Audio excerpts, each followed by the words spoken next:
Hello. चलिए प्यारे बच्चों, नमस्कार। आशा करता हूं कि आप सभी लोग बहुत अच्छे होंगे, स्वस्थ होंगे, मस्त होंगे, जबरदस्त होंगे। ठीक है, सभी लोगों का बहुत बहुत स्वागत है। घनश्याम पटेल हैं, खुशबू हैं, भावना है, संदीप कुमार हैं, मनु है, सीमा है, मोहित कुमार है, उपासना राठौर हैं, जितेंद्र हैं, कुमारी राखी हैं, विजय हैं, संजय सिंह हैं, ठीक है, विनीता है, अवनीश कुमार है, शिवम है, ठीक है, अंकेश है, अरविंद कुमार वर्मा है, चलिए लोकेश चौधरी हैं। चलिए ठीक है, सभी लोगों का बहुत बहुत स्वागत है। ठीक है भाई, लाइट थोड़ी कम सी लग रही होगी, है ना? चलो गोरे हो जाते हैं भाई, हैं पहले थोड़े से काले लग रहे थे जी। मैं अच्छा हूं, मैं अच्छा हूं और उम्मीद करता हूं कि आप सब लोग भी बहुत अच्छे होंगे। चलिए ओके ओके ओके, ठीक है भाई। संसद पर चल रहे थे और संसद पर हम क्या देख रहे थे बच्चे? ठीक है, माननीय संसद के सदस्यों की निर्योग्यताएं, डिस्क्वालिफिकेशन हम लोग देख रहे थे। संसद के सदस्यों की निर्योग्यताएं मतलब आर्टिकल 101 से 104, तो 101, 102 और 103 ये देख चुके थे। आर्टिकल 99 और 100 ये भी कंप्लीट कर चुके थे। आपको बहुत अच्छे से कंप्लीट भी हो गए होंगे। ठीक है, अब थोड़ी सी जो क्लास होगी ना आज की, शुरुआती 10-15 मिनट, एक बार मैं आप लोगों से पूछूंगा कल का कि भैया हम लोगों ने क्या क्या पढ़ा, क्या क्या नहीं पढ़ा, और उसके बाद फिर हम आगे चलेंगे, है ना भाई? तो सबसे पहले कुछ चीजें आपसे पूछी जाएंगी। जैसे सबसे पहले मैं स्टार्ट करता हूं, ठीक है, संसद के अधिकारी से। ऑफिसर्स ऑफ पार्लियामेंट, ठीक है सर। तो मैं स्टार्ट करता हूं कहां से? संसद के अधिकारी से। अधिकारी, ठीक है, संसद के अधिकारी। पहला प्रश्न मेरा आपसे यह है फटाफट से कि आप लोग मुझे जल्दी से बताएंगे कि सर आर्टिकल 89 में क्या है। जल्दी से बताइएगा, ठीक है। मैं मुश्किल से नहीं तो आपको 5 से 10 सेकंड का समय दूंगा। जैसे मैंने लिखा कि आर्टिकल 89 में क्या है, ठीक है, तो आप तुरंत उसका जवाब देंगे कि सर आर्टिकल 89 में ये है। ठीक है, मैं राहुल सर से बोल दूंगा कि मैथ की पीडीएफ नहीं मिल रही है प्लीज, ठीक है, मैं बोल दूंगा। ओके, चलिए सभी को नमस्ते। पवन कुमार, ठीक है, आप सभी को बहुत बहुत शुभाशीष, सभी को नमस्ते। ठीक है, आइए टॉपिक पर चलते हैं और जल्दी से स्टार्ट करते हैं। तो सबसे पहले जो आज का हमारा प्रश्न है, जो मैंने आपसे पूछा कि भैया जी एक बात बताओ, आर्टिकल 89 की विषय वस्तु क्या है, तो मुझे जल्दी से एक बार बता दो आर्टिकल 89 की विषय वस्तु क्या है।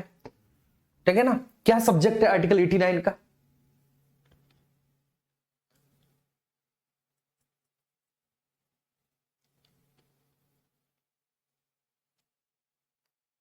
चलिए यार ये, ठीक है ना, ये खाम खा के कमेंट बंद करो।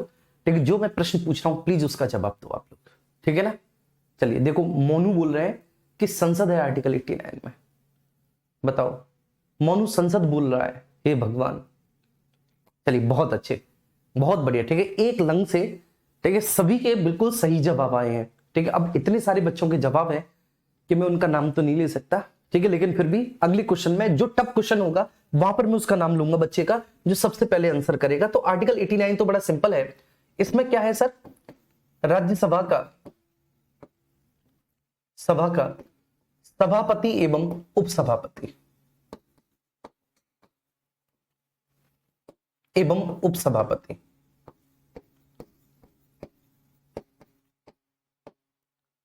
उपसभापति, ठीक है। चलिए अब इनमें से बच्चे सभापति और उपसभापति में से, ठीक है, किसको राज्यसभा में वोट देने का अधिकार होगा? फटाफट से बोलिए। राज्यसभा के सभापति और उपसभापति में से वह कौन होंगे, ठीक है, जिनको राज्यसभा में वोट देने का अधिकार होगा? सभापति को या उपसभापति को?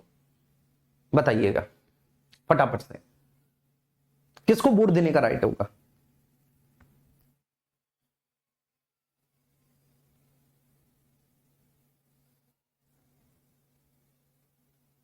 चलिए मनीष कुमार कह रहे हैं सर उपसभापति को होगा, और एक बच्चा कह रहा है सर सभापति को होगा। ठीक है, बहुत सारे कमेंट्स आ रहे हैं। दीपक बोल रहे हैं सर उपसभापति को होगा। रितु उपसभापति, उपसभापति उपसभापति उपसभापति बोल रहे हैं। हाँ, इसने सभापति बोला प्रद्युम्न पांडे, प्रद्युम्न पांडे सभापति, सीमा कह रही है सभापति को। कहां से आते हो भाई तुम लोग, ए यार। ठीक है, देखो बेटा, जो राज्यसभा का सभापति है, ठीक है, ध्यान रखना, वह सभापति होने से पहले भारत के उपराष्ट्रपति हैं। ठीक है, ये बात मैंने आपको बताई थी। वो कौन है वह भैया जी, उपराष्ट्रपति हैं। ठीक है, ध्यान रखना। और पहले वो उपराष्ट्रपति हैं, फिर बाद में वह राज्यसभा के अधीन सभापति हैं, सभापति हैं। वह राज्यसभा के सदस्य हैं नहीं, है ना भैया जी, वो राज्यसभा के सदस्य हैं नहीं बेटा, सदस्य नहीं है। अब चूंकि वह राज्यसभा के सदस्य हैं नहीं, तो इस कारण से उनको वोट देने का राइट भी नहीं है। ठीक है, वोट देने का अधिकार भी नहीं है, वोट देने का अधिकार नहीं है, नहीं है उनको। ठीक है, ध्यान रखना, तो उनको वोट देने का अधिकार नहीं है, वोट देने का राइट नहीं है। हाँ, एक बहुत जरूरी बात है, वो ये कि वो अपना निर्णायक वोट दे सकते हैं। ठीक है, ध्यान रखना, वो अपना निर्णायक वोट दे सकते हैं, वोट देने का अधिकार है।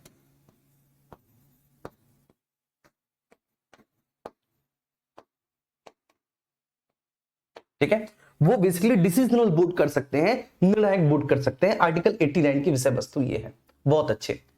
ठीक है, अब आर्टिकल 89 हो गया, तो उसके बाद नेक्स्ट चलते हैं आर्टिकल 90 पे। एक बार बताएंगे आर्टिकल 90 में क्या है, आर्टिकल 90 में बताइएगा, आर्टिकल 90 में क्या है।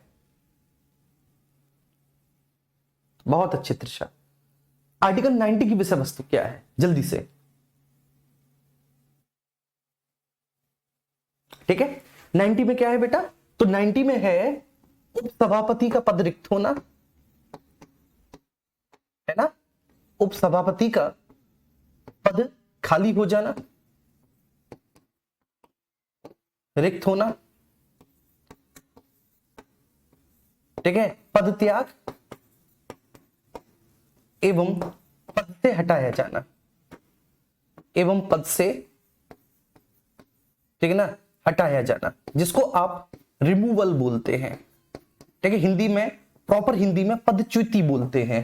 ठीक है, अंग्रेजी में रिमूवल बोलते हैं। चलिए, अब यहां पर सर दो सवाल हमारे सामने, ठीक है, खड़े हो गए हैं, दो यक्ष प्रश्न हमारे सामने खड़े हो गए हैं कि सर उपसभापति अपना त्यागपत्र किसको देगा। सबसे पहला प्रश्न तो ये है जो हमारे सामने अभी अभी आया है कि उपसभापति अपना त्यागपत्र किसको देता है। ठीक है ना बच्चे, बताइए, वो अपना रेजिग्नेशन किसको देगा उपसभापति, अपना त्यागपत्र किसको देगा उपसभापति। दूसरा कि पद से हटाया जाना, तो उपसभापति को किस प्रकार से पद से हटाया जाएगा, उपसभापति को किस प्रक्रिया से पद से हटाया जाएगा। ये दो प्रश्न बेटा हमारे सामने खड़ी हो गए। फटाफट से आप में से कौन इसका जवाब देना चाहेगा, ठीक है, जल्दी से जवाब दीजिएगा। दो प्रश्न हैं। चलिए, बहुत अच्छे बेटा, बहुत बढ़िया।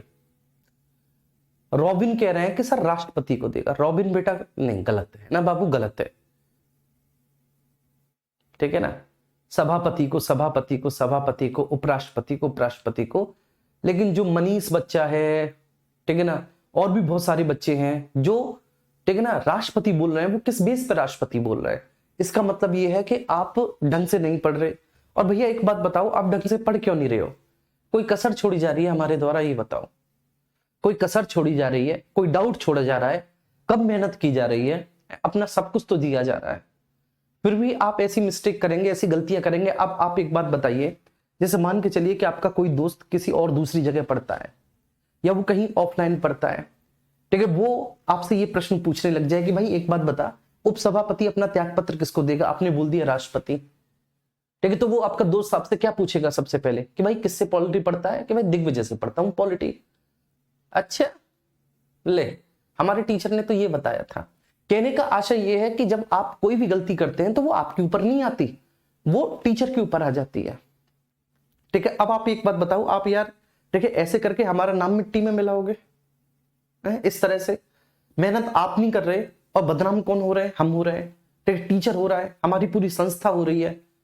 अब सोच के देखो, ठीक है, तो सबसे पहले तो टीचर होगा, फिर संस्था होगी, और उसके बाद कौन होंगे, ठीक है, मम्मी पापा, क्योंकि आपके मम्मी पापा पे भी आएगी बात।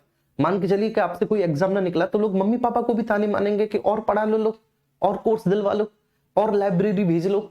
ये तो हमने जो है ना फलानी लड़की के साथ देखा था साहब, ये तो हमने ऐसे ऐसे वहां पे घूमते हुए देखा था, ये तो हमने शिखर खाते हुए देखा था, इस तरह से तुम तो भेज देते थे पढ़ाने। मतलब ठीक है, आज ये बातें जो हमारे ऊपर आ रही हैं, कल वो आपके माँ बाप के ऊपर आएंगी। तो इससे अच्छा क्या है, बच्चे पढ़ लो, ठीक है, अपना सब कुछ झोंक दो इसमें। क्योंकि देखो, आप देखो 2016 के बाद अभी वैकेंसी आई है, ठीक है। 2016 में मैंने अपना टीचिंग कैरियर स्टार्ट किया था, 2016 में, आप सोच के देखिए कि तब से लेके और अब ये वैकेंसी आई है, और इसके बाद पता नहीं कब आए। ये आपका सौभाग्य है कि आपको उत्तर प्रदेश में दरोगा बनने का मौका मिला, आपके समय भर्ती आई है, आपकी एज है, ठीक है, सारे सर्कमस्टांसेस हैं, सस्ते कोर्स है, इतनी अच्छी फैकल्टी है, इतनी बेहतरीन सुविधाएं हैं, टेलीग्राम पे आपके हर एक डाउट को दूर किया जा रहा है, ठीक है। तो बस अगर एक कोई कमी है तो वो आपकी मेहनत में है। आपको सब कुछ अपना लगा देना है बच्चे, सब कुछ झोंक दो अपना। चलिए, एक बच्चा कह रहा है शिवम सर विशेष बहुमत से हटाया जाएगा, बताइए क्या करूं मैंने कहा। चलो तो इधर देखो, ठीक है, उपसभापति अपना त्याग पत्र बेटा किसको देता है, सभापति को, सभापति। हालांकि सभापति कौन है सर, सभापति अगर देखा जाए तो उपराष्ट्रपति महोदय है, ठीक है। तो ये प्रश्न तो हमारा हो गया बहुत अच्छे से, ये प्रश्न तो हमने सॉल्व कर लिया है ना, पहला पड़ाव हमने पार कर लिया, बहुत अच्छे। इसके बाद उपसभापति किस प्रक्रिया से हटाया जाएगा, तो बेटा उपसभापति को हम प्रभावी बहुमत से हटाएंगे, प्रभावी बहुमत से, इफेक्टिव मेजोरिटी से हटाएंगे। बताओ, ठीक है, मैं पिछले 2 दिन से ये effective majority effective majority effective majority चिल्लाते चिल्लाते मैं परेशान हो गया, ठीक है ना। और आज क्लास में पता चल रहा है कि बच्चे बोल रहे हैं कि विशेष बहुमत से, हालांकि 1-2 ही बोल रहा है, बाकी सब प्रभावी बहुमत से बोल रहा है। लेकिन क्यों बोल रहा है वो 1-2 भी, ठीक है, किसी 1-2 को भी नहीं बोलना चाहिए, ठीक है, सभी बच्चों को बिल्कुल सही जवाब देना चाहिए, ठीक है। अब आप सोच के देखिए खुद अपने, ठीक है, भीतर झांक के देखिए। आर्टिकल 90 ये है। अब इसके बाद नेक्स्ट आगे चलते हैं आर्टिकल 91 में बच्चे, आर्टिकल 91, आर्टिकल 91 क्या है बताइए फटाफट से। प्रभावी बहुमत, बहुत अच्छे बेटा, बहुत बढ़िया,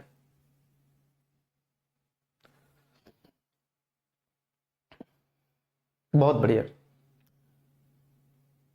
बहुत अच्छे, प्रभावी बहुमत से हटाया जाता है, बहुत शानदार बच्चे। अब आर्टिकल 91 क्या है, आर्टिकल 91 91 बताएंगे फटाफट से।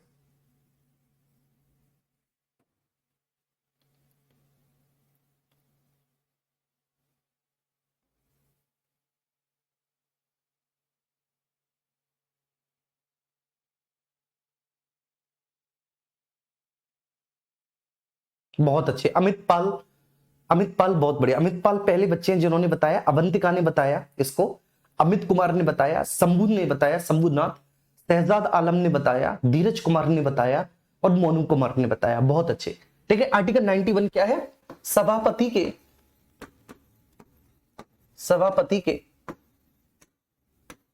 पद एवं कर्तव्यों का पालन, सभापति के पद एवं कर्तव्यों का पालन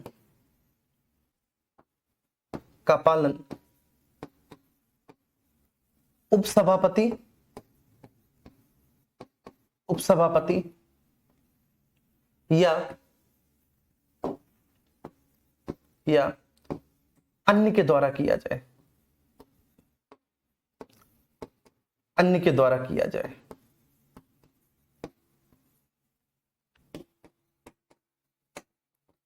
ठीक है। बहुत अच्छे, शानदार बच्चे, ठीक है, ये बात आ गई समझ में बहुत अच्छे से। क्या बोला मैंने, सभापति के पद एवं कर्तव्यों का पालन उपसभापति या अन्य व्यक्ति के द्वारा किया जाए, ठीक है साहब। तो सभापति के पद एवं कर्तव्यों का पालन उपसभापति या अन्य के द्वारा किया जाए, ठीक है। तो भैया जब सभापति के पद एवं कर्तव्यों का पालन उपसभापति को करेगा या कोई भी व्यक्ति करेगा तो उसको सभापति के समान सारे अधिकार प्राप्त होंगे, ठीक है।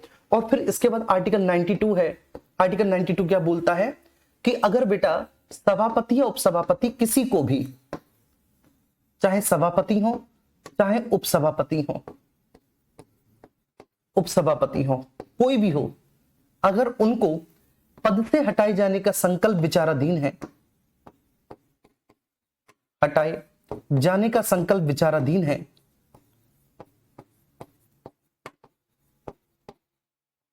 संकल्प विचाराधीन है,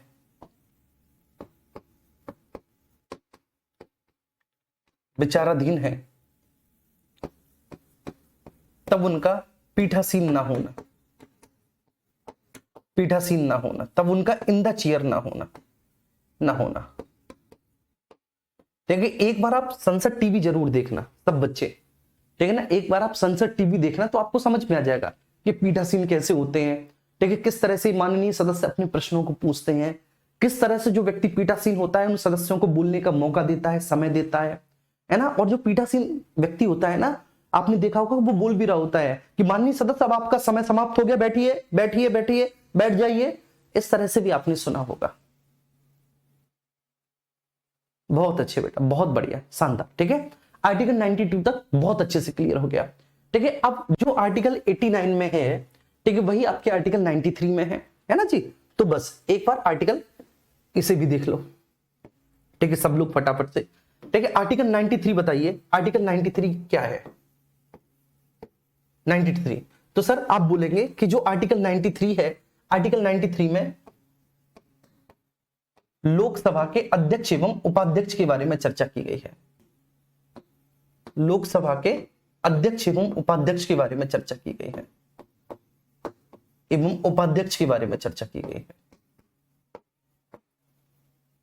चर्चा की गई है। ठीक है जी, चलिए, तो आर्टिकल 93 में लोकसभा के अध्यक्ष और उपाध्यक्ष के बारे में चर्चा की गई है। इसके बाद आर्टिकल 94 आता है।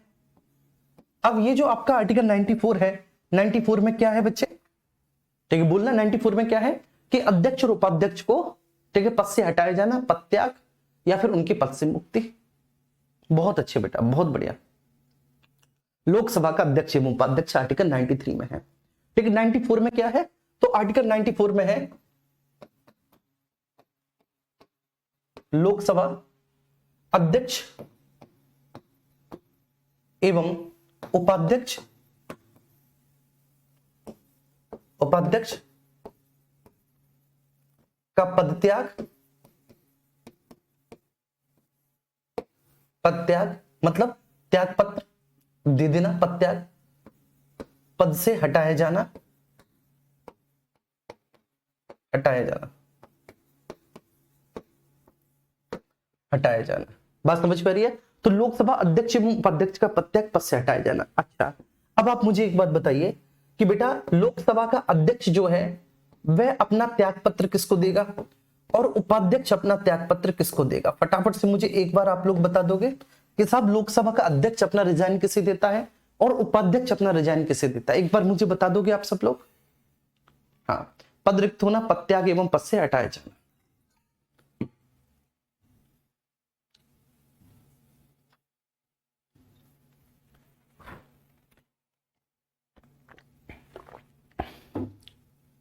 बहुत अच्छे, तो जरा मुझे आप इसका जवाब दे दो कि सर अध्यक्ष अपना त्यागपत्र किसको देगा, उपाध्यक्ष अपना किसको देगा?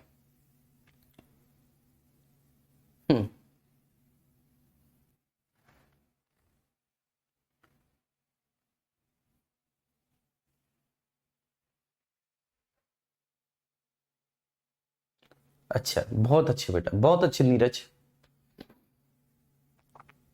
एक दूसरे को देंगे, एक दूसरे को देंगे।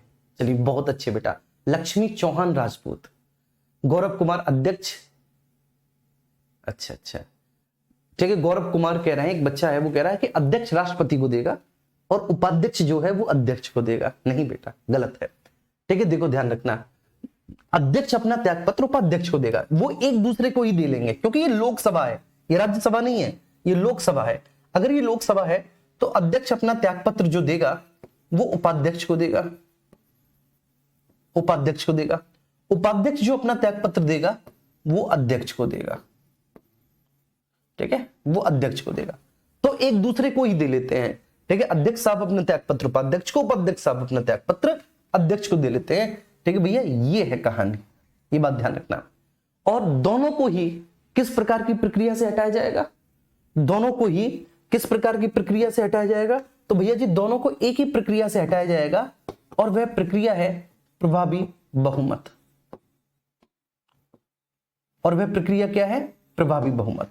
तो दोनों को एक ही प्रकार की प्रक्रिया से हटाया जाता है, उस प्रक्रिया को हम क्या कहते हैं? प्रभावी बहुमत कहते हैं, इफेक्टिव मेजोरिटी कहते हैं।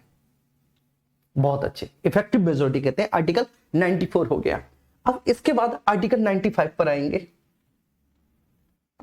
आर्टिकल 95 पर आएंगे, ठीक है। 95 क्या है? 95 क्या है बेटा? कि अध्यक्ष के रूप में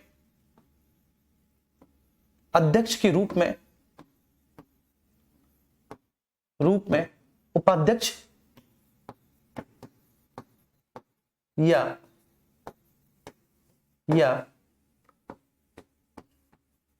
अन्य के कर्तव्य, ठीक है। आर्टिकल 95 और आर्टिकल 96 क्या है? 96 क्या है? तो 96 ये है बेटा कि जब अध्यक्ष उपाध्यक्ष को पद से हटाए जाने का संकल्प विचाराधीन हो तो वे पीठासीन नहीं होते। जब अध्यक्ष एवं उपाध्यक्ष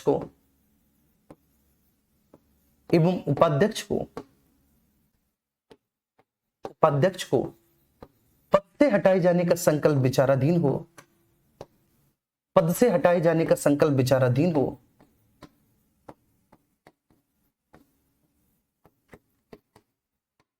जाने का संकल्प विचाराधीन हो तब वे पीठासीन नहीं होते।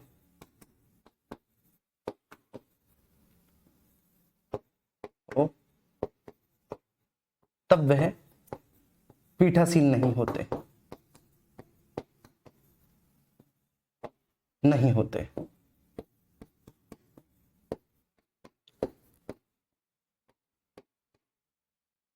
ठीक है, ध्यान रखना।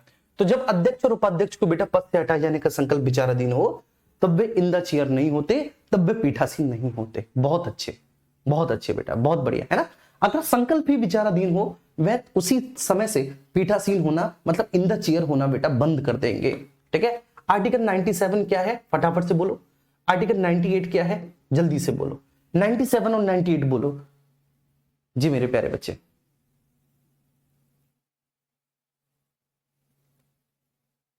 बहुत अच्छे, बहुत बढ़िया। देखो मैंने आपको समझाया था ना, जो आर्टिकल 89 है जैसा, ठीक है, वैसा ही आर्टिकल 93 है। जैसा आर्टिकल 90 है वैसा ही 94 है, ठीक है। जैसा आर्टिकल 91 है वैसा 95 है, और जैसा आर्टिकल 92 है वैसा ही 96 है, ठीक है। बिल्कुल एक दूसरे के सिमिलर है और इस तरह से मैंने आपको याद करवाई है।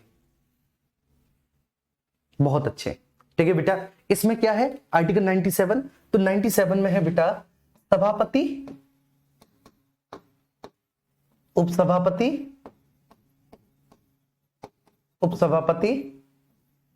ठीक है, लोकसभा का अध्यक्ष और लोकसभा के उपाध्यक्ष को मिलने वाला वेतन, पेंशन एवं भत्ता। वेतन, पेंशन एवं भत्ता, वेतन, पेंशन एवं भत्ता, ठीक है। चलिए, तो ये बात आपको बहुत अच्छे से समझ में आ गई होगी। अब आर्टिकल 98 है, ठीक है सर। जरा मेरे प्यारे बच्चे आर्टिकल 98 बताना। 98 में क्या है? तो 98 में है सर जो संसद का सचिवालय है, सचिवालय, ठीक है, उसके बारे में चर्चा की गई है कि संसद का सचिवालय होगा जिसमें बहुत सारे अधिकारी कर्मचारी होंगे जो सब मिलकर बेटा संसद के कार्यों को संपादित करेंगे, ठीक है। एक महासचिव होगा। तो मतलब संसद के सचिवालय के बारे में चर्चा की रखी है। अब जैसे संसद के सचिवालय को मैंने डिटेल में नहीं पढ़ाया, क्यों? क्योंकि मुझे नहीं लगता बेटा कि किसी भी एग्जाम में संसद के सचिवालय में कभी पूछा हो। बात समझ पा रही है? और ज्यादा ज्ञान देना भी बेकार है, ठीक है। फिर बच्चे ये कहते हैं कि अरे सर, ठीक है, ज्यादा ज्ञान दे रहे हैं, दिखा रहे हैं सर कि हमको कितनी नॉलेज है ना। तो कोई बात नहीं, नॉलेज को हम, ठीक है बेटा, यूट्यूब पर दिखाएंगे, ठीक है। जब यूट्यूब पर हमारी पॉलिटी स्टार्ट होगी, ठीक है, तब हम दिखाएंगे कि क्या होती है पॉलिटी, ठीक है। फिलहाल यहाँ पर बिल्कुल यूपीएसआई गया उससे अपर लेवल का ही चल रहा है। अगर यहाँ पर मैं बात करूं तो बेटा 98 में सचिवालय है। बहुत अच्छे, ठीक है। अब फटाफट से, चूंकि रिवीजन चल रहा है ये, ठीक है, और हम 100 आर्टिकल का सेलिब्रेशन मना रहे हैं आज क्लास में, जो हमने 100 आर्टिकल पढ़ लिए अभी तक, तो आर्टिकल 99, आर्टिकल 100 फटाफट से बताएंगे, क्योंकि आर्टिकल 99 से 100 का एक क्लॉज है जिसको हम कार्य संचालन कहते हैं। आर्टिकल 99 100 का एक क्लॉज है जिसको हम कार्य संचालन कहते हैं। तो आखिर है क्या आर्टिकल 99 और 100 में, बताइए बेटा। शपथ एवं प्रतिज्ञान, बहुत अच्छे बेटा,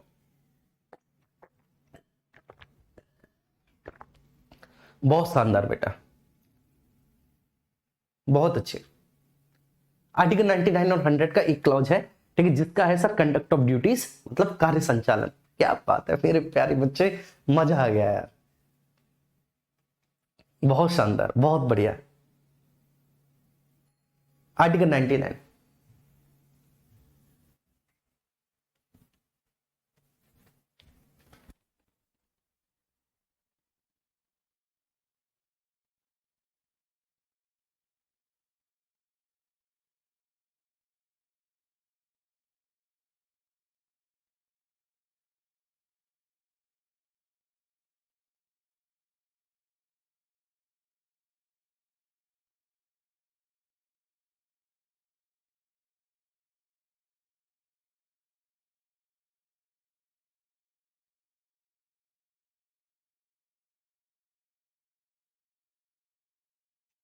चलिए बहुत अच्छे बेटा, बहुत बढ़िया, ठीक है, बहुत अच्छे, बहुत अच्छे।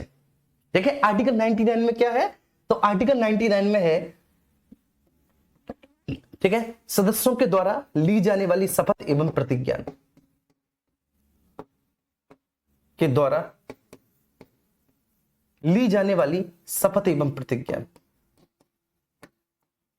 ली जाने वाली शपथ एवं प्रतिज्ञा,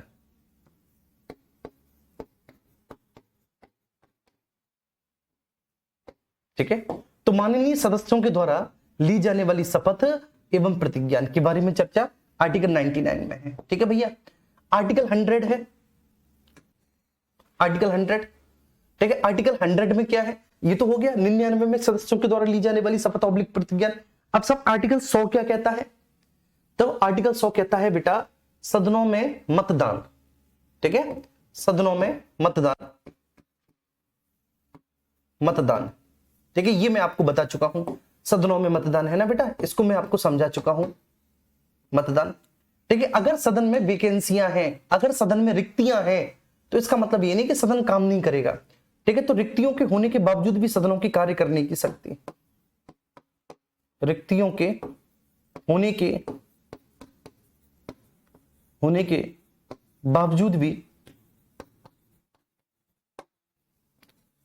बावजूद भी सदनों की कार्य करने की शक्ति, सदनों की कार्य करने की शक्ति, कार्य करने की शक्ति,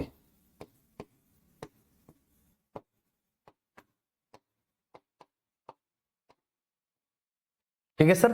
तो रिक्तियों के होने के बावजूद भी सदनों की कार्य करने की शक्ति बेटा, अगर सदन में रिक्तियां हैं, ठीक है, तो फिर भी सदन काम करेगा। ऐसा नहीं कि रिक्तियां हैं कि नहीं भाई सदन काम ही नहीं करेंगे, सदन में कोई विधेयक ही नहीं लाया जाएगा, नहीं, ठीक है। और उसके बाद आर्टिकल 100 क्लॉज 1 है, आर्टिकल 100 क्लॉज 1 में बेटा गढ़पूर्ति के बारे में प्रावधान है, ठीक, कोरम, गढ़पूर्ति, गढ़पूर्ति के बारे में जो प्रावधान है आर्टिकल 100 क्लॉज 1 में है, क्या सर, गढ़पूर्ति, ठीक है, कोरम,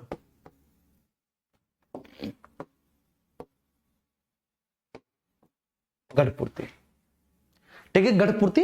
तो सदस्यों की वह न्यूनतम संख्या जिनके उपस्थित होने से सदन की कार्यवाही आगे चलती है, ये बेटा जो गढ़पूर्ति होती है, ये कुल सदस्य संख्या का 1/10वां हिस्सा होती है, कुल सदस्य संख्या का 1/10वां हिस्सा होती है, 1/10, 10वां हिस्सा होती है, ठीक है। गढ़पूर्ति आर्टिकल 100 क्लॉज 1 कुल सदस्य संख्या का 1/10वां हिस्सा, ठीक है। मैंने आपको बताया था अगर, ठीक है, सदन की कार्यवाही प्रारंभ हो रही है तो सबसे पहले जो भी पीठासीन होंगे उनका काम क्या होगा, उनका काम ये होगा कि वो भैया जी पहले गढ़पूर्ति चेक करवा ले कि क्या गढ़पूर्ति है, अगर गढ़पूर्ति है तो सदन की कार्यवाही आगे बढ़ेगी, अन्यथा नहीं, ठीक है। तो ध्यान रखना है बच्चे, गढ़पूर्ति क्या है, उस सदन की कुल सदस्य संख्या का 1/10वां हिस्सा गढ़पूर्ति कहलाता है, 10वां हिस्सा। बहुत अच्छे, बहुत बढ़िया, आर्टिकल 100 क्लॉज 1 ये हो गया, ठीक है। अच्छा अब हम आते हैं, ठीक है। आर्टिकल 101 से 104 तक बेटा एक क्लॉज है, आर्टिकल 101 से 104 तक, ठीक है, एक पूरा खंड है, 101 से 104 तक एक पूरा खंड है। आप बताएंगे उस खंड का नाम क्या है? आर्टिकल 101 से 104 तक एक खंड है, आप बताएंगे क्या उस खंड का नाम क्या है? फटाफट से जल्दी से बोलिए बेटा। लव यू सर, शहजाद आलम कह रहे हैं लव यू सर, जैसा आप पढ़ाते हो, ठीक है ना, पढ़ने के बाद उस टॉपिक को रिवीजन करता हूं, ऐसा कोई टीचर नहीं है। नहीं यार ऐसे मत बोला करो, ऐसा कोई टीचर नहीं है ना, आप टेलीग्राम ग्रुप में बोला करो ना यार। ठीक है, आप अच्छा पढ़ा रहे हो, अच्छी बात है, ठीक है, हमसे भी बहुत बहुत विद्वान पढ़े हैं यार, तुम क्या समझते हो? ठीक है, पॉलिटी इतना सा विषय है या मैं पॉलिटी में सर्वज्ञ हूं? नहीं यार बेटा बहुत बहुत विद्वान लोग पढ़े हैं ना, ध्यान रखना। बहुत अच्छी सर, आदर्श बेस से आपका ज्योग्राफी पढ़ा हूं, चलिए अच्छी बात है, बहुत अच्छे। क्या है बेटा? सदस्यों की निर्योग्यताएं, बहुत अच्छे, ठीक है। आर्टिकल 101 से 104, ठीक है, इसमें है सदस्यों की निर्योग्यताएं, disqualification of members, disqualification of members,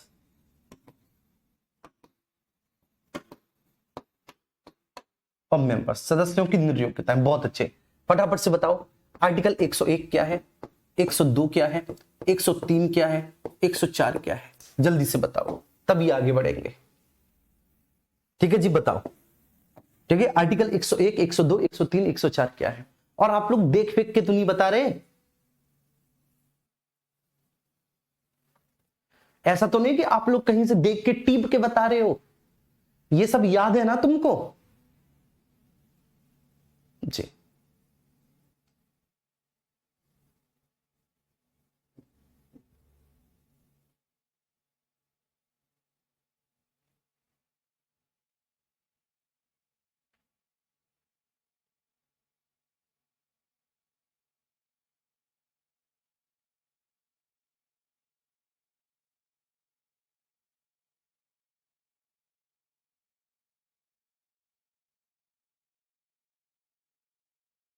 जी, बहुत अच्छे। ठीक है, सभी लोग देखो ये कोशिश किया करो कि अगर इस तरह का कोई सेशन चल रहा है, ठीक है, मैं बहुत ही मुश्किल होता है कि मैं कभी रिवीजन करवाऊं, और अगर जिस दिन मैं बहुत खुश हूं, चलो ठीक है, मैं उस दिन रिवीजन करवा रहा हूं, क्योंकि हमने 100 आर्टिकल पूरे किए हैं, तो एक तरह का हम ये सेलिब्रेशन मना रहे हैं कि भाई हमने 100 आर्टिकल पूरे कर लिए, है ना बच्चे? तो जब भी इस तरह का कुछ भी हो तो सब लोग इसमें पार्टिसिपेट किया करो, ठीक है। और नया तो पढ़ाऊंगा ही, ऐसा थोड़ी नहीं है कि नया नहीं पढ़ाऊंगा बेटा, नया तो चलेगा ही।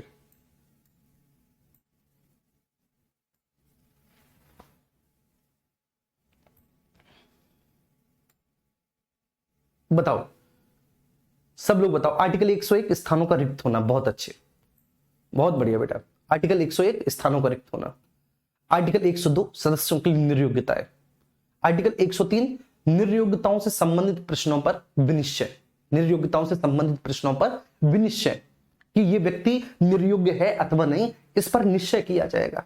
जैसे हमने किसी को डिस्क्वालीफाई कर दिया है ना, तो इस प्रश्न पर फिर भी एक बार क्या किया जाएगा, ठीक है, रिव्यू किया जाएगा कि भाई एक बार अंतिम रूप से देख लो कि बंदा या फिर ये जो सांसद है ये वास्तव में निर्योग्य है, ठीक है, तो एक बार उस प्रश्न पर विनिश्चय कर लो।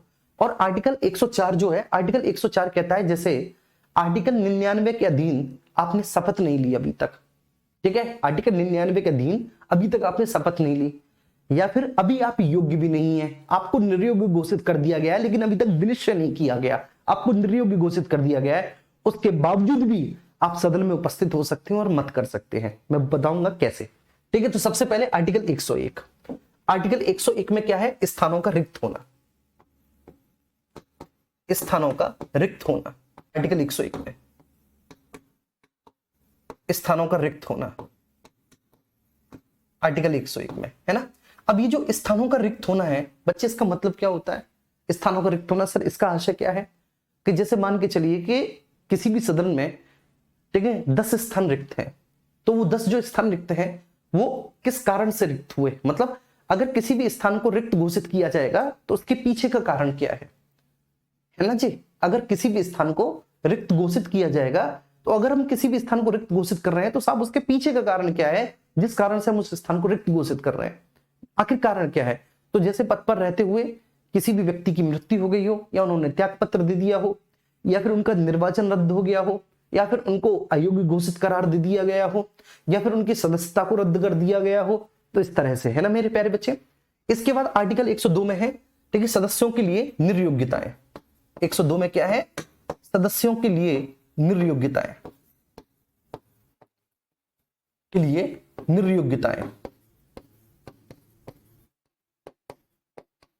निर्योग्यताएं। कल मैंने बताया था पागल या दिवालिया ना हो, है ना, किसी गंभीर अपराध में सजा याफ्ता ना हो। अब एक बच्चा प्रश्न पूछ रहा था कल कि सर जैसे मान के चलिए कि कई बार ऐसा होता है कि कोई भी व्यक्ति,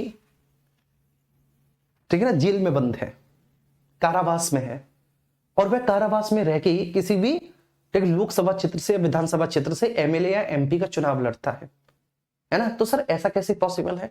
तो मेरे प्यारे बच्चे, किसी गंभीर अपराध में सजा याफ्ता ना हो, ठीक है। अपराध की प्रकृति देखी जाती है कि what is the nature of the crime, अपराध कैसा है, बात समझ पा रही है? तो कोई गंभीर अपराध में सजा ना काट रहा हो। अगर कोई गंभीर अपराध नहीं है, जैसे दीवानी मामला है, दीवानी मामले में जेल में है ना, तो वो अपने पद पर रहते हुए चुनाव लड़ सकता है, लेकिन दीवानी मामला भी गंभीर प्रकृति का ना हो। बात समझ पा रही है? दीवानी मामला भी कोई गंभीर प्रकृति का ना हो। तो ये बात ध्यान रखना, किसी गंभीर अपराध में। इसके बाद, ठीक है, आर्टिकल 103 निर्योग्यताओं से संबंधित प्रश्नों पर विनिश्चय। निर्योग्यताओं से संबंधित प्रश्नों पर विनिश्चय, निर्योग्यताओं से संबंधित प्रश्नों पर विनिश्चय।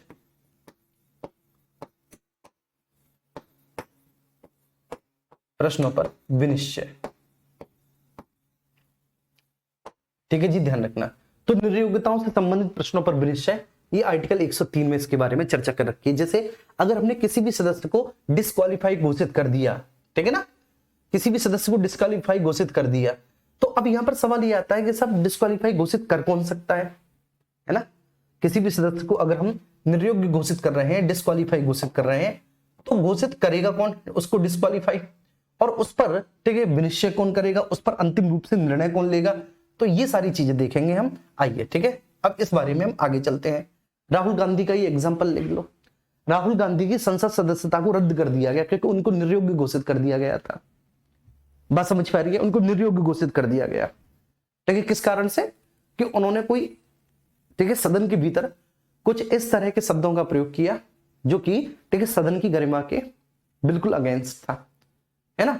तो सदन की गरिमा के अगेंस्ट था। तो सबसे पहला जो कृत्य होता है, जो सबसे पहला एक्ट होता है, किसी भी माननीय सदस्य को निर्योग्य घोषित करना, ये पीठासीन अधिकारी का होता है।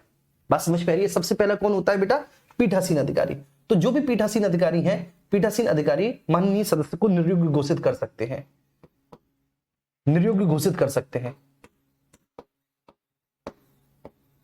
निर्योग्य घोषित कर सकते हैं, ठीक है। पीठासीन अधिकारी ने निर्योग्य घोषित कर दिया, ठीक है, उनको कि ये निर्योग्य है। लेकिन मेरे प्यारे बच्चे, इस पर जो अंतिम रूप से फैसला लिया जाएगा वो सुप्रीम कोर्ट के द्वारा लिया जाएगा। ये जो पूरा वाद विवाद है, ये सुप्रीम कोर्ट, ठीक है ना, इसकी जांच करेगा बाकायदा, और जांच के बाद फिर वो अपना फैसला सुनाएगा, ठीक है ना। और फैसले के अंतर्गत, फैसला जो भी है, अगर वो योग्य है, ठीक है, तो उनको सदन में वापस बुलाया जाएगा। अगर वो निर्योग्य है तो वो सदन में नहीं आएंगे, ठीक है। और जो पीठासीन अधिकारी होगा वो सुप्रीम कोर्ट के निर्णय को मानने के लिए बाध्य होगा, बाउंडेड होगा। मतलब सिंपल सी बात है, जैसे मान के चलिए किसी व्यक्ति का निर्वाचन रद्द हो गया तो वो निर्योग्य हो गया। किसी व्यक्ति का अगर निर्वाचन रद्द हो गया, है ना, ठीक है, तो वो निर्योग्य हो गया।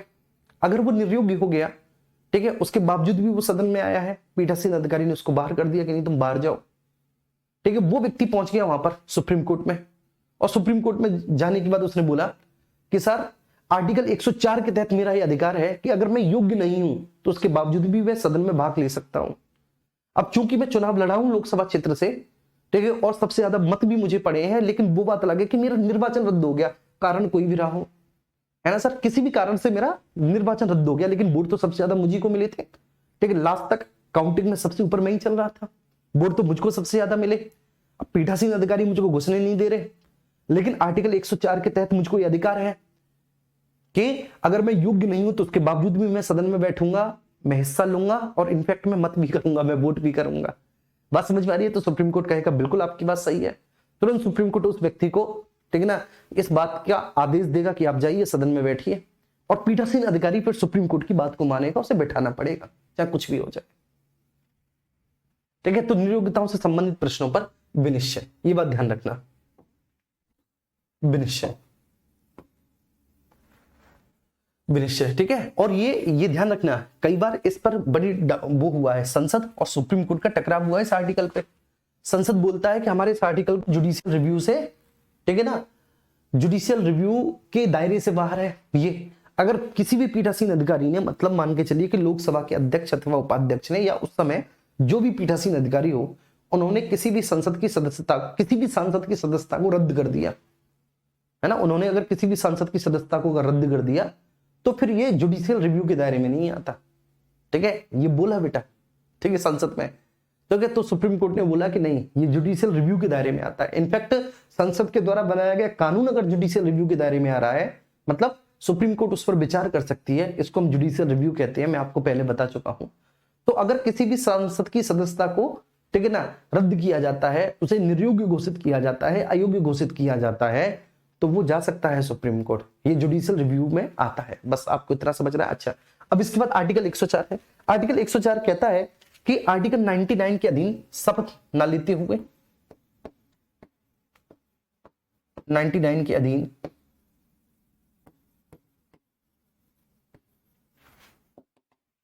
अधीन शपथ न लेते हुए,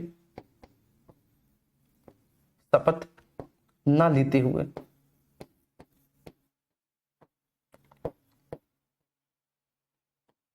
और, ठीक है, योग्य ना होते हुए भी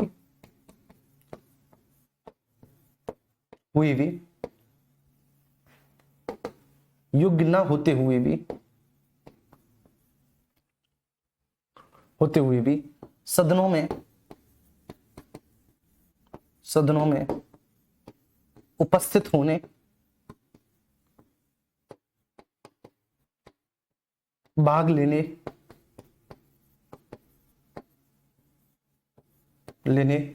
और मत करने का अधिकार,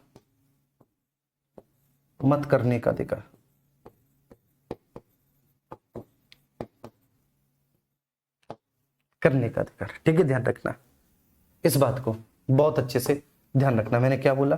ठीक है, और जो भी मैंने बोला मेरे प्यारे बच्चे, उस पर आपको बहुत अच्छे से विचार करना है।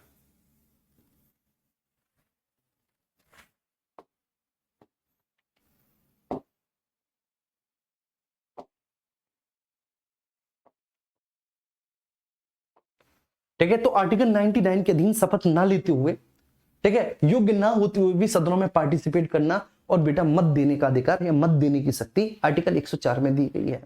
ये डिस्क्वालिफिकेशंस है। उम्मीद करता हूं कि आपको ये बात समझ में आ गई होगी।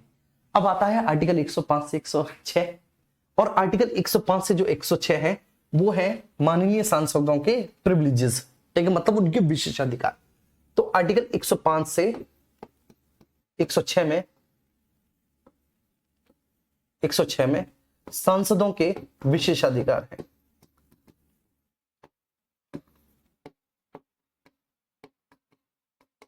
विशेषाधिकार है, ठीक है ना, ऑफ एमपीज, सांसदों के विशेषाधिकार। ठीक है भाई, सांसदों को विशेषाधिकार भी प्राप्त है। ये माननीय सांसद होते हैं बेटा, ये हल्के फुल्के व्यक्ति नहीं है, ये हमारी तुम्हारी तरह आम आदमी नहीं है। ठीक है ये ध्यान रखना, तो हमारी तरह ये आम आदमी नहीं है, हल्के फुल्के नहीं है, बड़े दमदार आदमी होते हैं ये। तो सांसदों के विशेषाधिकारों के बारे में चर्चा आर्टिकल 105 से 106 में किया गया है। अब इसमें आर्टिकल 105 में क्या है, ठीक है, 105 हल्का सा टफ है, ठीक है, मैं आपको बता देता हूं। 105 ये है, ठीक है, कि मान के चलिए बेटा कोई भी सांसद सदन में कुछ भी बोलते हैं, ठीक है, तो उनके विरुद्ध किसी भी न्यायालय में कोई इस आधार पर मुकदमा नहीं चलाया जा सकता। ठीक है, कोई भी सांसद किसी दूसरे को गाली दे दे, ठीक है, कोई एक सांसद किसी दूसरे को गाली दे दे। अभी एक शायद दिल्ली से राज्यसभा सांसद है रमेश बिधूड़ी। दिल्ली से राज्यसभा सांसद है रमेश बिधूड़ी। उन्होंने राज्यसभा में ठीक है ना एक दूसरे पार्टी के सांसद को इतना भला बुरा कहा, मैं और आप नहीं कह सकते, सदन के भीतर। ठीक है, बेसिकली रमेश बिधूड़ी और वो जो दूसरे सांसद थे दोनों अलग अलग समुदाय के थे। समुदाय बोधक शब्दों का प्रयोग किया। ठीक है, मतलब ठीक है ना, समुदाय सूचक शब्दों का प्रयोग कर लिया बाकायदा और गाली तक दे दी, लेकिन फिर भी उनके विरुद्ध कोई कार्रवाई नहीं हुई। क्यों? क्योंकि बेटा सदन में कही गई किसी भी बात को लेकर ठीक कोई मुकदमा नहीं चलाया जा सकता। ठीक है, ये आर्टिकल 105 में प्रत्येक सांसद का अधिकार है। हाँ, वो बात अलग है कि उसने जो भी कहा उसको सदन के रिकॉर्ड से रिमूव कर दिया जाएगा, उसे सदन के रिकॉर्ड से बाहर कर दिया जाएगा, वो बात दूसरी है कि उसे सदन के रिकॉर्ड से अलग कर दिया जाए, लेकिन कोई मुकदमा नहीं चलाया जा सकता। तो अगर किसी भी सांसद ने सदन में कोई भी बात कही है तो इस बात को आधार बनाकर किसी भी प्रकार का कोई मुकदमा नहीं चलाया जा सकता, उसके विरुद्ध कोई मुकदमा नहीं चलाया जा सकता। उम्मीद करता हूं बात समझ में आ गई होगी। मुकदमा नहीं चलाया जा सकता।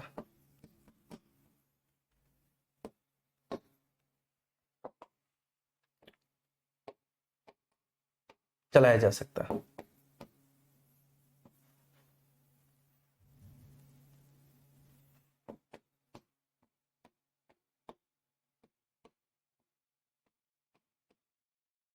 बात समझ में आ रही है?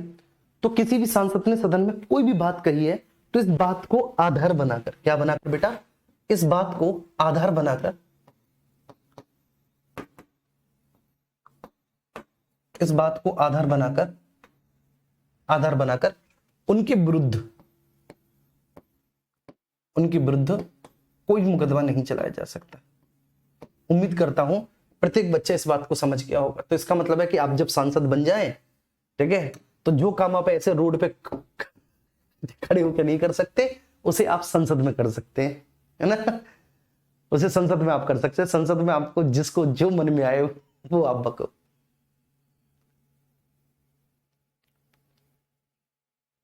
ठीक है, क्लियर है? चलिए, इसके बाद अगर बेटा किसी भी सांसद के विरुद्ध कोई दीवानी मुकदमा है, किसी भी सांसद के विरुद्ध बेटा कोई दीवानी मुकदमा चल रहा है, बहुत पहले से चल रहा है, ठीक है, और उस दीवानी मुकदमा में उस सांसद की गिरफ्तारी होनी है। ठीक है, उस दीवानी मुकदमे में सांसद साहब की गिरफ्तारी होनी है। दीवानी मुकदमा चल रहा है सांसद साहब के अगेंस्ट, सांसद साहब की गिरफ्तारी होनी है। तो बस ये बात ध्यान रखना है कि दीवानी मुकदमे में सांसद की गिरफ्तारी बेटा सत्र शुरू होने के 40 दिन पहले, ठीक है, और सत्र के समाप्ति के 40 दिन बाद तक नहीं हो सकते। 40 दिन बाद तक नहीं हो सकते। ठीक है, देख लो यहां पे भी मजे मजे। ठीक है, तो सत्र के प्रारंभ होने के,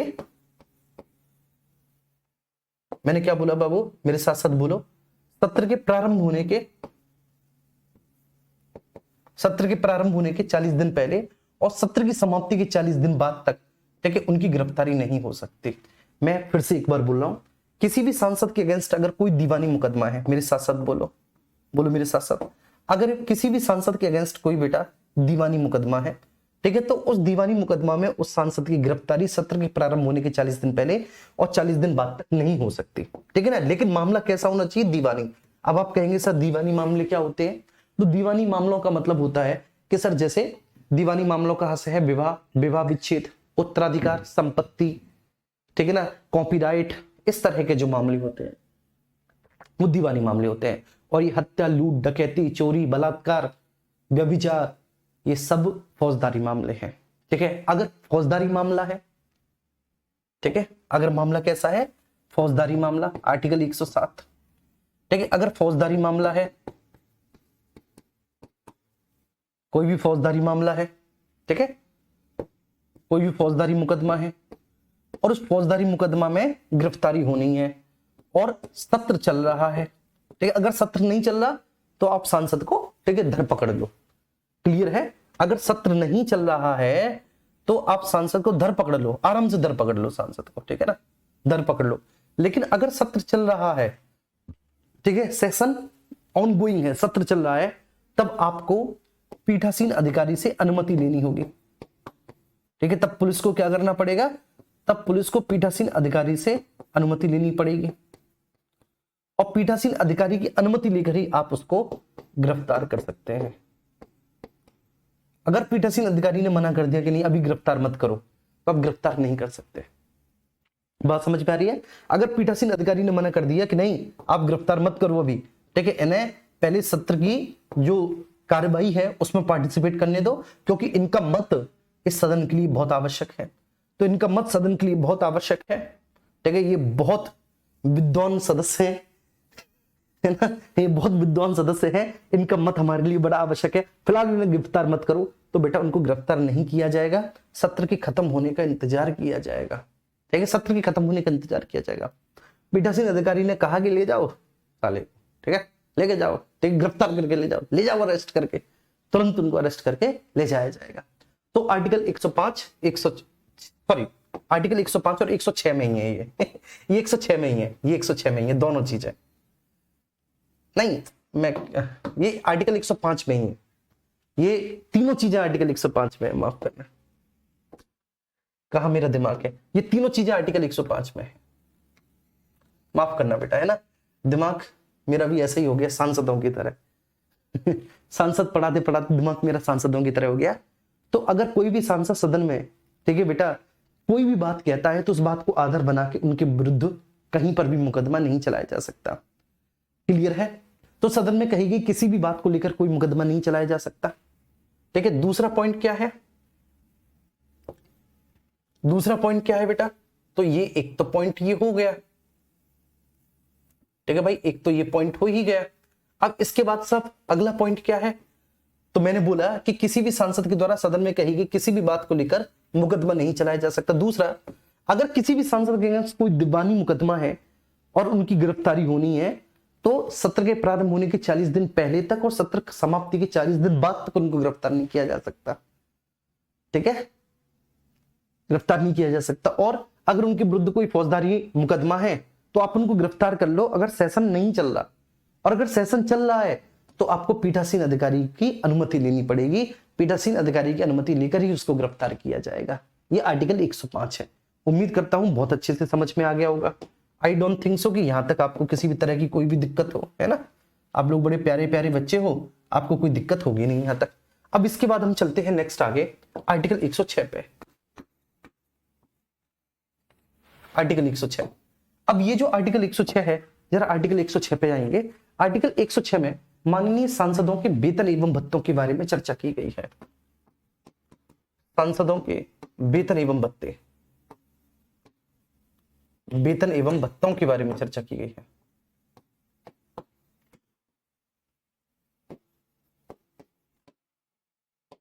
भत्तों के बारे में चर्चा की गई है, ठीक है। तो माननीय सांसदों के वेतन एवं भत्तों के बारे में चर्चा की गई है बेटा, किसमें, आर्टिकल 106 में। चलो, तो आर्टिकल 106 तक, ठीक है, आज हम यहां तक करते हैं कि 600 आर्टिकल 106 में माननीय सांसदों के वेतन भत्ते में चर्चा की गई है। अब फटाफट से, ठीक है, एक बार आप सब लोग मेरे साथ जुड़ेंगे, ठीक है, इस नेक्स्ट स्लाइड पे देखो जल्दी से, ठीक है।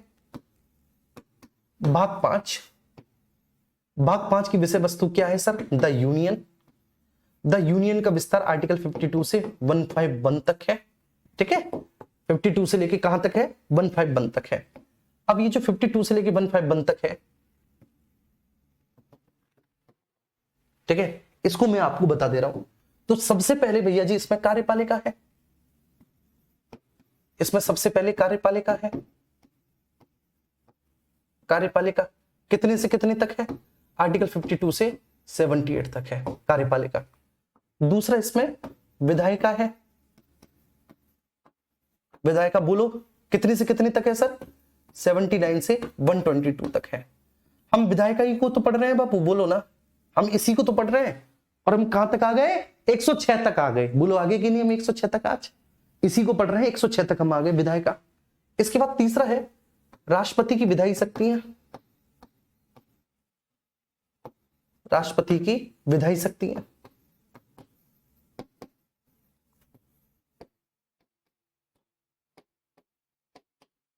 विधायी शक्तियां, आर्टिकल 1 to 3 है। उसके बाद है फिर सुप्रीम कोर्ट,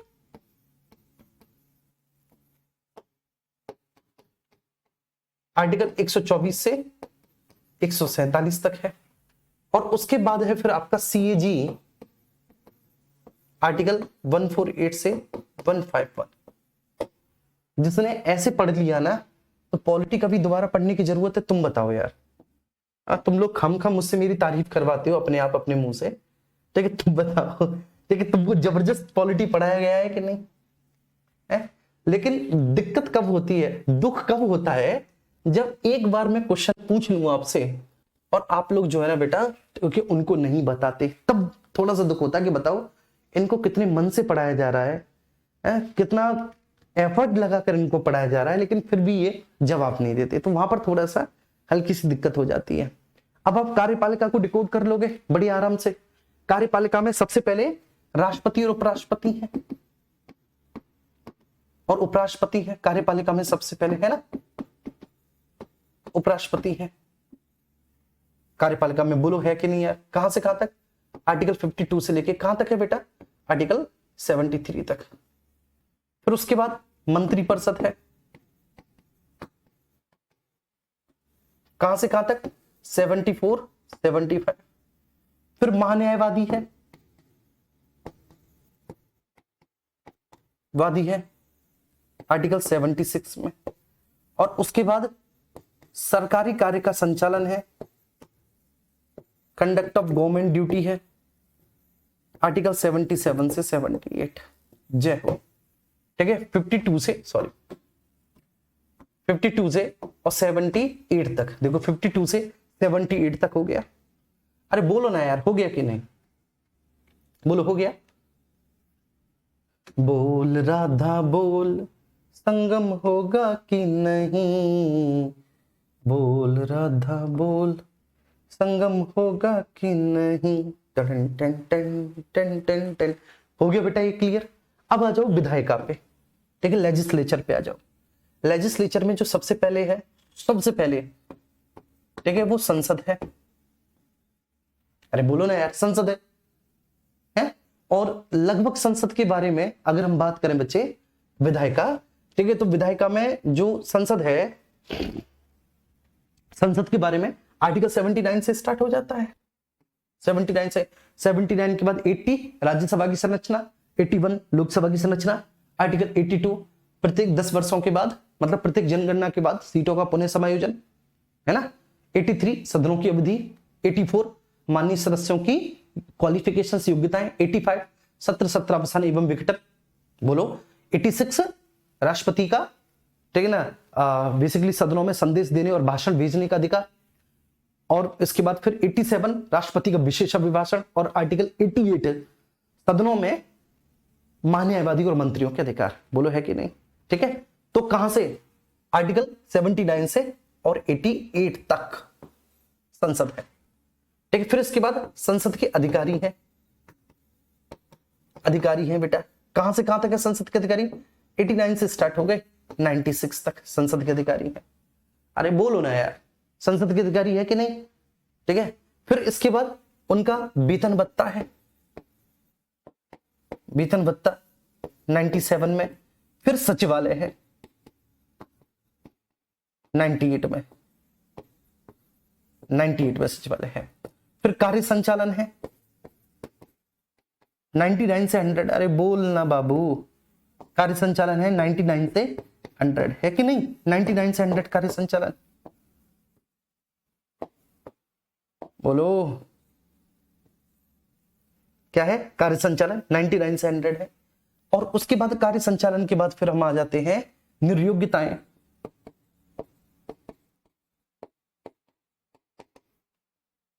टाइम 101 से 104, 101 से 104, ठीक है। फिर विशेषाधिकार है 105 से 106, 107 से कल पढ़ेंगे। चलो बच्चों, तो कैसा रहा आज का लेक्चर मुझे बताओ फटाफट से। सब लोग सब कुछ समझ में आया? रिवीजन भी हो गया, नया भी पढ़ लिया। फिर हम राष्ट्रपति की विधायी शक्तियां पढ़ेंगे, फिर हम सुप्रीम कोर्ट पढ़ेंगे, फिर हम सीएजी पढ़ेंगे, ठीक है। धीरे धीरे पढ़ेंगे। अब कई बच्चे ये पूछते हैं सर सिलेबस कब तक कंप्लीट होगा? आप कब तक कंप्लीट करवाना चाहते हो सिलेबस, ये बताओ, कब तक कंप्लीट आप करवाना चाहते हो?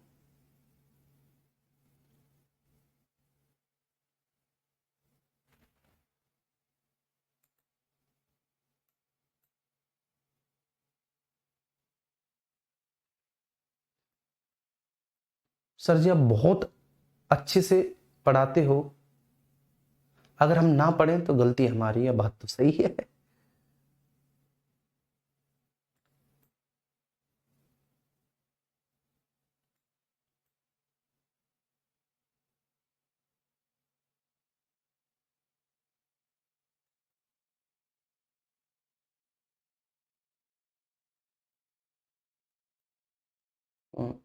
देखो इसने ना वो मूवी देख ली है, इसने शहजाद आलम ने वो शाहरुख खान की जवान मूवी देख ली है। चलो मैं तुम सबको एक शहजाद आलम का कमेंट सुनाता हूं। शहजाद आलम अभी अभी शाहरुख खान की जवान मूवी देख के आए होंगे या थोड़ी दिन पहले देखी होगी। आप प्रश्न देखना, ठीक है ना। प्रश्न क्या है? महिला को फांसी दी जाने से पहले उसकी तबीयत खराब हो जाए, ठीक है, ठीक वैसे ही जैसे दीपिका पादुकोण के साथ हुआ था, और डॉक्टर उसको प्रेग्नेंट बता दें, तो सर क्या उसको फांसी होगी?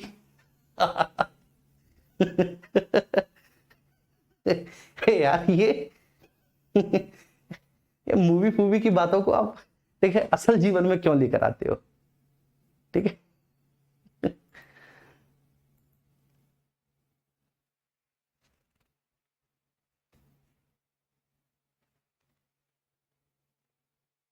चलो